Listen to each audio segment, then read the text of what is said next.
সেই ফুল বাগানের ধারে একটি বট গাছ ছিলেন তাদের। সেই বট গাছে একটি রাক্ষস এসে থাকতেন।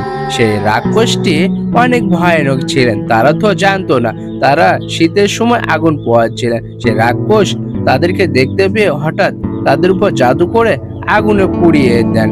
আর রাক্ষসটি তখন বলতে থাকে, হা হা হা হা, যারা এই বট গাছে আসবে তাদেরকে আমি খেয়ে নিব। কোনো পশু পাখি আমি আর এই বট গাছের নিচে আসতে দেব না। যারা আসবে তাদেরকে আমি শেষ করে দেব আগুন দিয়ে। এইদিকে শিয়াল রানী শিয়াল রাজার উপর অনেক রেগেছিলেন।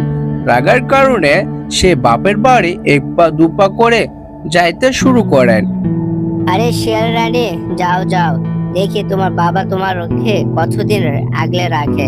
আমি জানি তুমি আবার ফিরে আসবে। আমার উপরে রাগ করে চলে যাচ্ছ, যাও, তোমাকে আর ফিরে আনবো না। আমিও দেখবো তুমি কতদিন তোমার বাবার বাসায় তুমি থাকতে পারো। আমি যদি নিতে যাই তাহলে আমার নাম পাল্টে রাখিও। আমিও দেখি নতুন একটি বিয়ে করে নেব, দেখি কি করা যায়।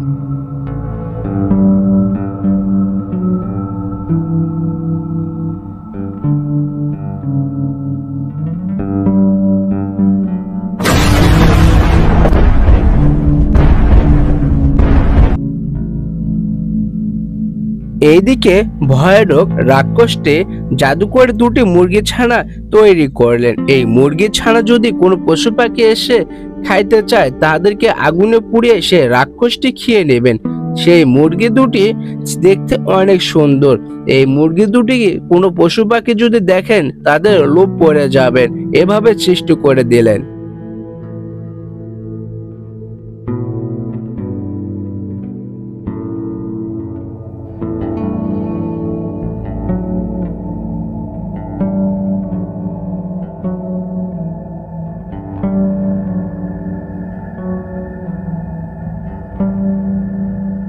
শিয়াল রানী যেই বা বট গাছের সামনে এসে পড়েন সঙ্গে সঙ্গে তার শরীরেতে আগুন ধরিয়ে যান, কারণ এই রাক্ষসটি জাদু মায়াবী শক্তি দিয়ে রেখেছেন।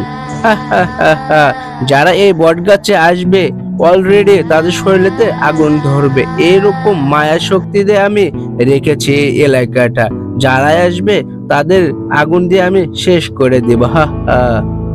না না না না না, আর হবে না, এভাবে আর কতদিন থাকবো।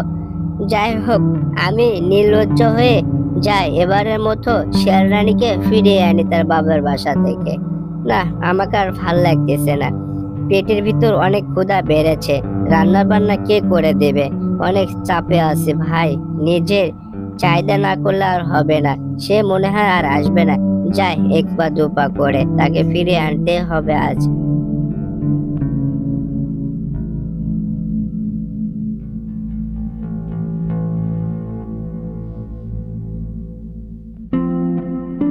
আরে এ বট গাছ দেখতে তো অনেক সুন্দর, একটু যদি শরীরটা জুড়িয়ে নিতে পারতাম। অনেক দূর থেকে এসে আমার পায়ে অনেক ব্যথা করতেছে। যাই, একটু যদি গাছের নিচে বসে শরীরটা জিরিয়ে নে তাহলে তো অনেক ভালো হবে। বট গাছটি অনেক দেখতে সুন্দর। আরে আমার শরীরেতে এমন করতেছে কেন? বাঁচাও! আমি তো বলেই দিয়েছি, আমার এলাকায় যে কোনো প্রাণী আসুক না কেন আমি তাদেরকে ধ্বংস করে দিব। বন্ধুরা, ভিডিও যদি ভালো লাগে অবশ্যই চ্যানেলটি সাবস্ক্রাইব করে দিবেন।